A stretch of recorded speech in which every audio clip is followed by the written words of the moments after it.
Hello everyone.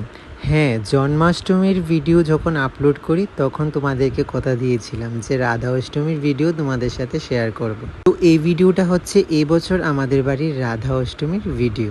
তো সকাল সকাল আমি বাল্যভোগটা দিয়ে দিয়েছিলাম ঠাকুরকে। এখন যে জায়গাটা দেখবে এই জায়গাটা ছিল আগের দিন রাতে, যখন মা আগে থেকে কিছু কাজ এগিয়ে রাখার চেষ্টা করছিল যেন সকাল সকাল খুব তাড়াহুড়ো না লাগে। তালের বড়া থেকে তালের ক্ষীর, মালপোয়া, পাটিসাপটা সবকিছুই ছিল। তো সবকিছুই মা রেডি করে রেখেছিল।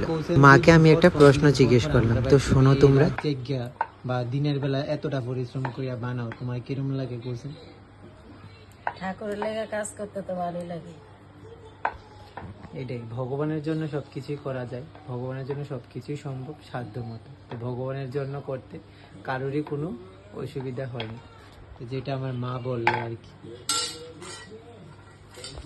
মা কি বললো? একটাই শব্দ, যে ভগবানের জন্য কাজ করতে একদমই অসুবিধা হয় না। সত্যিই তাই, ঠাকুরের জন্য করছি, যে আমাদের জগৎ পালক, তার জন্যই তো আমরা এখনো বেঁচে আছি।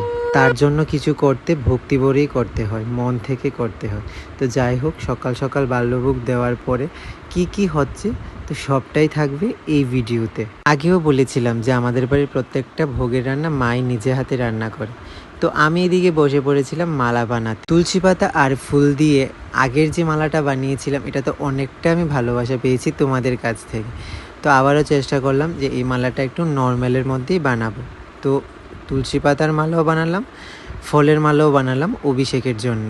ঠাকুরকে অভিষেক করাতে ফলের মালা কিছু পরাতে হয়। তো এদিকে রাধারানীর জন্মদিন উপলক্ষে রাধারানীর জন্য ছিল একটা সুন্দর ড্রেস।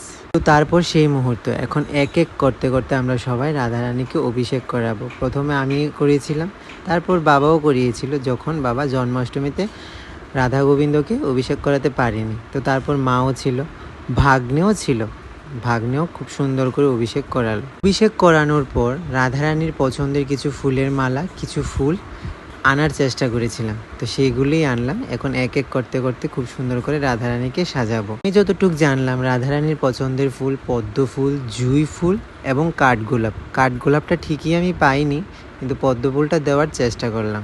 এই ক্লিপটা নিয়েছিল আমার দিদিভাই, আর আমি তখন ফুলটা ফুটিয়ে রাধারানীর চরণে ফুলটা দিয়ে দিয়েছিলাম।